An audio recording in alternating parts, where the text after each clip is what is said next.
बीड जिल्ह्यातील आष्टी तालुक्यामध्ये झालेल्या मुसळधार पावसामुळे टोमॅटो उत्पादक शेतकरी आर्थिक संकटात सापडला आहे। हातातोंडाशी आलेला घास हिरावल्याने शेतकरी हताश झालाय।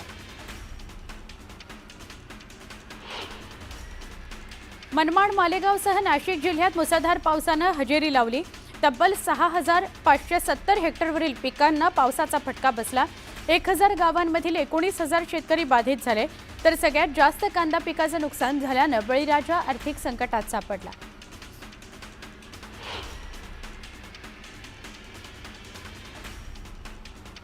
बातमी सिंधुदुर्ग जिल्ह्यातून। सिंधुदुर्ग जिल्ह्यातील कलिंगड उत्पादक शेतकरी मेटाकुटीला आलाय। पावसामुळे कलिंगड बागा अक्षरशः पाण्यात गेल्यात, त्यामुळे शेतकरी आर्थिक संकटात सापडलाय। हजारो टन कलिंगड पीक वाया गेल्याने शेतकरी हवालदिल झालाय।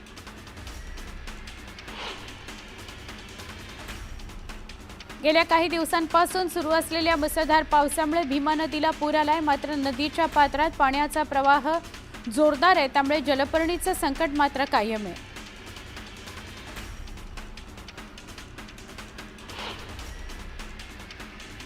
जून महिन्याच्या पहिल्या पंधरवड्यात राज्यासह देशात पाऊस दडी मारण्याचा अंदाज हवामान विभागाने वर्तवलाय। मान्सूनच्या पुढील वाटचालीकरता मात्र वाट पाहावी लागण्याची चिन्ह आहेत। मुंबईमध्ये यंदा मे महिन्यामध्ये पावसाने विक्रमी हजेरी लावली असून 1 ते 31 मे दरम्यान 881.6 मिलीमीटर पावसाची नोंद झाली आहे। 107 वर्षातला हा सर्वाधिक पाऊस आहे, त्यामुळे जून पूर्वीचा मुसळधार पाऊस मुंबईकरांनी पहिल्यांदाच अनुभवला आहे। मुंबई शहर आणि उपनगराला गेल्या काही दिवसांपासून पावसाने झोडपून काढलंय, मात्र मागच्या 2 दिवसात पावसाने उसंत घेतल्याने पुन्हा उकाड्यात वाढ झाली आहे, त्यामुळे नागरिक हैराण झालेत। 1 जून 2024 पासून सुरू झालेल्या कोयना धरणाचं तांत्रिक जलवर्ष संपलं आहे। 105.25 टीएमसी पाणी साठवण क्षमता असलेल्या या धरणाचा 12 महिन्यांचा तांत्रिक जलवर्षाचा कालावधी संपल्यानंतर धरणात 23.13 टीएमसी पाणीसाठा शिल्लक आहे। यावर्षी धरणात तब्बल 186.99 टीएमसी पाण्याची आवक झालेली आहे। पुणे शहराला पाणीपुरवठा करणाऱ्या पानशेत, वरसगाव, टेमघर आणि खडकवासला या 4ही धरणांमध्ये गेल्या 18 दिवसांमध्ये धरणातून सुमारे 1.5 टीएमसी पाण्याची घट झाली आहे। गेल्या 20 दिवसांमध्ये धरण परिसरामध्ये पाऊस पडल्याची नोंद झाली आहे, त्यामुळे सुमारे अर्धा टीएमसी पाणीसाठ्यात वाढ झाली आहे। कोल्हापूरमध्ये 4 दिवसांपासून पावसाने पूर्ण उघडीप घेतली आहे। पाऊस थांबताच झपाट्याने वाढलेल्या पंचगंगेच्या पाणी पातळीत घट झाली आहे, पण गेल्या 2 दिवसांपासून पाणी पातळीत किंचित घट होती आहे। दिवसभरात पंचगंगेच्या पाणी पातळीत 1 इंचाची घट झाली असून अद्याप राजाराम, रुई, इचलकरंजी, बाचणी हे 4 बंधारे पाण्याखाली गेले आहेत।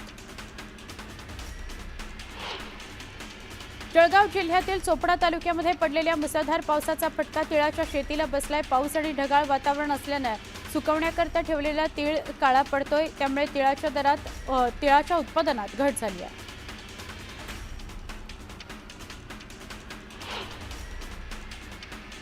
सरपंच संतोष देशमुख हत्या प्रकरणानंतर बीड पोलीस दलात मोठे फेरबदल करण्यात आले। 606 कर्मचाऱ्यांनंतर बीड पोलीस दलात 19 पोलीस अधिकाऱ्यांच्या बदल्या करण्यात आल्या, तर स्थानिक पुणे शाखा आणि ठाणेदारही बदलण्यात आले। अक्कलकोट रोड एमआयडीसीमध्ये अत्याधुनिक अग्निशमन वाहनं उपलब्ध करून देणार अशी ग्वाही पालकमंत्री जयकुमार गोरे यांनी दिली आहे, तर दुर्घटनेच्या अनुषंगाने सविस्तर अहवाल पुढच्या 8 दिवसातच द्यावे लागतील असे आदेशही देण्यात आले।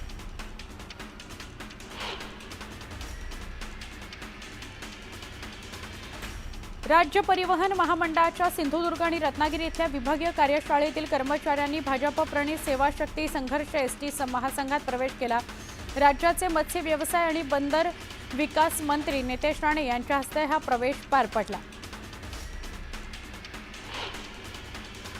सोलापुरातील बार्शी तालुक्यातील साकत इथे अवकाळी पावसामुळे शेती पिकाचे नुकसान झाले। पंचनामे करण्याकरता आलेल्या अधिकारी आणि कर्मचाऱ्यांना नदीच्या पाण्यातून वाट काढावी लागली। पंचनामे करण्याकरता जावं लागलं। राज्यात मान्सून दाखल झाल्याने उकाड्यापासून काहीसा दिलासा मिळाला आहे, मात्र पावसामुळे भाजीपाल्याचं काहीसं नुकसान झालं आहे। परिणामी मुंबईत येणाऱ्या मालाची आवक घटल्याने त्याच्या किमती वाढल्याचं भाजी विक्रेत्यांनी सांगितलं। दरम्यान या दरवाढीमुळे गृहिणींचं महिन्याचं बजेट चांगलंच कोलमडलं आहे। जून महिन्यामध्ये देशातील मोठी रेस्टॉरंट्स आणि हॉटेल तसंच ढाबा चालकांना दिलासा मिळणार आहे। तेल कंपन्यांनी व्यावसायिक एलपीजी गॅस सिलेंडरचे दर 24 रुपयांनी कमी केले आहेत। देशभरातील कोरोना रुग्णांची संख्या 3,395 वर पोहोचली आहे, तर गेल्या 24 तासांमध्ये 4 कोरोना रुग्णांचा मृत्यू झाला आहे। महाराष्ट्रातही कोरोना रुग्णांची संख्या 467 वर गेली आहे। कोरोना रुग्णांच्या संख्येत वाढ झाल्याने चिंतेत भर पडली आहे। पुणे महानगर परिवहन महामंडळाच्या प्रवासी सेवेची भाडेवाढ आजपासून लागू होत आहे। नवीन दररचनेनुसार 1 ते 5 किलोमीटर अंतराकरता आता 10 रुपये मोजावे लागणार आहेत, तर पुणे आणि पिंपरी चिंचवड हद्दीत दैनंदिन पास 40 ऐवजी 70 रुपयांना, पीएमआरडीए हद्दीत 120 ऐवजी 150 रुपयांना, तर मासिक पास 900 ऐवजी 1,500 मिळणार आहे। त्यामुळे आजपासून पीएमपी प्रवाशांच्या खिशाला कात्री लागणार आहे। पावसाळ्यातील 2 महिन्यांमध्ये खोल समुद्रातील मासेमारी बंदीला सोमवारपासून सुरुवात होते। या संदर्भात शासनाने आदेश जारी केले। त्यानुसार 2 जून ते 31 जुलै अशा 61 दिवसांच्या कालावधीकरता ही बंदी लागू राहील। हा कालावधी मासळीच्या प्रजननाकरता आवश्यक असल्याने ही बंदी घालण्यात येत असल्यामुळे ताजी मासळी कमी प्रमाणात उपलब्ध होते। मासळीच्या दरात त्यामुळे वाढ होण्याची शक्यता आहे। सामान्य जनतेला महागाईपासून दिलासा देण्याच्या हेतूने केंद्र सरकारने खाद्यतेलाच्या किमती कमी करण्याकरता तेलाच्या आयात शुल्कात 10% कपात केली आहे। यामुळे खाद्यतेलाच्या किमतीत सुमारे 10%नी घट होणार आहे।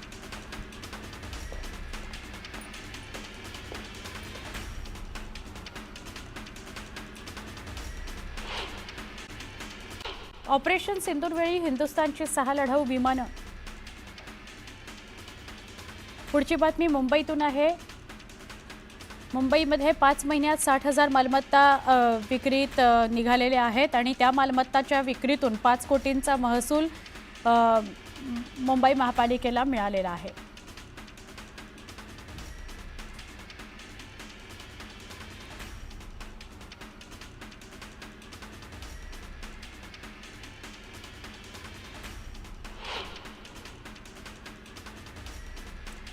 एसटी प्रवाशांनी कमी गर्दीच्या हंगामात प्रवास करताना आगाऊ आरक्षण केल्यास त्यांना 10 ते 15% सवलत मिळणार आहे। याबाबतची एसटीचे फ्लेक्सी फेअर योजनेचा एसटी महामंडळाच्या वर्धापन दिनी शुभारंभ केला जाणार आहे। पुणे आंतरराष्ट्रीय विमानतळावरून आता दररोज 235 विमानांची ये-जा होणार आहे। यापूर्वी दिवसातून 220 विमानांची ये-जा होत होती। केंद्रीय नागरी विमान वाहतूक राज्यमंत्री मुरलीधर मोहोळ यांच्या पाठपुराव्यानंतर हवाई दलाने आणखी 15 उड्डाणांना मंजुरी दिली आहे। रस्त्यांच्या काँक्रिटीकरणाची 31 मे ही डेडलाईन संपली असून आता थेट पावसाळ्यानंतर अर्धवट काम पूर्ण केलं जाणार आहे। या अर्धवट रस्त्याच्या कामामुळे पुढील 4 महिने मुंबईकरांना त्रासाला सामोरं जावं लागण्याची शक्यता आहे। स्वच्छ मुंबई करता आता पालिकेची गुलाबी सेना सरसावली आहे। 9,600हून अधिक महिला स्वच्छता कर्मचाऱ्यांचा गुलाबी सेनेत सहभाग आहे। मुंबई शहर तसंच उपनगर स्वच्छ राखण्यासोबतच मुंबईकर नागरिकांचं आरोग्य आणि जीवनमान अधिक सुदृढ ठेवण्याकरता गुलाबी सेना काम करणार आहे। सिगरेट आणि तंबाखूचं सेवन करणाऱ्यांचे देशात प्रमाण सातत्याने वाढते। राष्ट्रीय तंबाखू नियंत्रण कार्यक्रमानुसार दरवर्षी सुमारे 18.3 लाख लोकांचा मृत्यू तंबाखूजन्य आणि विविध आजारांमुळे होतो। असं असताना सुद्धा देशात दररोज 6,500 नवे तरुण तंबाखूचं सेवन करायला सुरुवात करतायत। ऑपरेशन सिंदूरवेळी हिंदुस्थानची 6 लढाऊ विमानं पाडल्याचा पाकिस्तानचा दावा chief of defence staff general Anil Chauhan यांनी फेटाळून लावला। भारतानं आपल्या चुका ओळखल्या, तत्काळ तांत्रिक दुरुस्त्या केल्या। कोणत्याही युद्धात नुकसान होतच असतं, बिगर नुकसानीचं युद्ध होत नाही असं चौहान म्हणाले। सिंधू जलकरार रद्द केल्यानंतर घाबरलेल्या पाकिस्ताननं भारताला पुन्हा पोकळ धमकी दिली आहे। पाण्याला हत्यारासारखं वापरण्याचा प्रयत्न पाकिस्तान सहन करणार नाही असं पाकिस्तानचे पंतप्रधान शहबाज शरीफ म्हणाले। भारत-पाक सीमावर्तीय राज्यांमध्ये मॉकड्रिलचं आयोजन करण्यात आलं होतं। यामध्ये युद्धजन्य स्थितीत कशाप्रकारे अलर्ट राहता येईल याचं प्रशिक्षण देण्यात आलं। जम्मू काश्मीर, पंजाब, राजस्थान, गुजरातमध्ये मॉकड्रिलचं आयोजन करण्यात आलं होतं। या ड्रिल दरम्यान ब्लॅकआउट करण्यात आला। या मॉकड्रिलला ऑपरेशन शील्डचं नाव देण्यात आलं। मणिपूरची राजधानी इंफाळला मुसळधार पावसानं झोडपलं। अनेक घरांमध्ये पाणी शिरलं, जनजीवन विस्कळीत झालं। नागरिकांचं सुरक्षित स्थळी स्थलांतर करण्यात आलं। मिझोरामच्या ऐझोल भागामध्ये जोरदार पाऊस सुरू असताना भूस्खलन झालं। या दुर्घटनेत अनेक घरांचं नुकसान झालं, वाहनांचं नुकसान झालं, त्यामुळे काही प्रमाणात जनजीवन विस्कळीत झालं। मिझोराममध्ये मुसळधार पावसानंतर भूस्खलन झालं। भूस्खलनामुळे 5 घरं दरडीखाली गेली। या भूस्खलनामध्ये काही हॉटेल्सचंही नुकसान झालं। आसामच्या कामरूप परिसरामध्ये भूस्खलन झालं। या दुर्घटनेत 5 जणांचा मृत्यू झाला। आसामच्या अनेक भागात पूरस्थिती निर्माण झाली आहे। आसामच्या श्रीभूमी भागात जोरदार पाऊस झालाय, त्यामुळे रस्त्यांवर मोठ्या प्रमाणात पाणी साचलंय, त्यामुळे लोकांचं घराबाहेर जाणं अवघड झालंय। सिक्कीमच्या सिंगताममध्ये मुसळधार पावसासह भूस्खलन झालं। डोंगर खचल्याने परिसरात झालेल्या नागरिकांच्या अडचणी वाढल्या। मणिपूरची राजधानी इंफाळमध्ये जोरदार पाऊस सुरू आहे। अनेक गावांना पुराच्या पाण्याचा वेढा बसलाय। अशातच पुरात अडकलेल्या लोकांना होळीच्या सहाय्याने रेस्क्यू करण्यात आलं। मणिपूरच्या इंफाळमध्ये मुसळधार पावसामुळे अनेक घरांमध्ये पाणी शिरलं। अनेक रस्ते पाण्याखाली गेले। काही गावांचा संपर्क तुटला।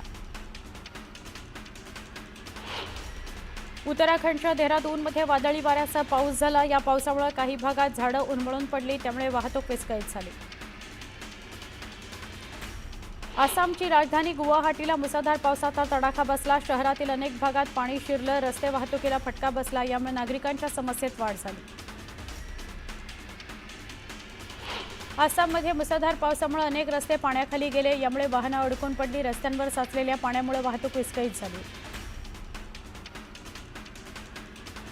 कर्नाटकच्या मंगळुरूमध्ये जोरदार पाऊस झाला, त्यामुळे अनेक भागांमध्ये पाणी साचलं। रस्त्यांवरही मोठ्या प्रमाणात पाणी साचलं। वाहन चालकांना मोठी कसरत करावी लागते। हिमाचल प्रदेशच्या रोहतांग पासमध्ये तुफान बर्फवृष्टी झाली। या बर्फवृष्टीमुळे पर्यटकांचा आनंद द्विगुणित झाला। तापमानातही मोठी घट झाली। जम्मू काश्मीरच्या गुलमर्गमध्ये जोरदार बर्फवृष्टी झाली। या बर्फवृष्टीमुळे परिसरात सफेद चादर पसरली। इथं असलेला पर्यटक बर्फवृष्टीचा आनंद लुटताना दिसतोय।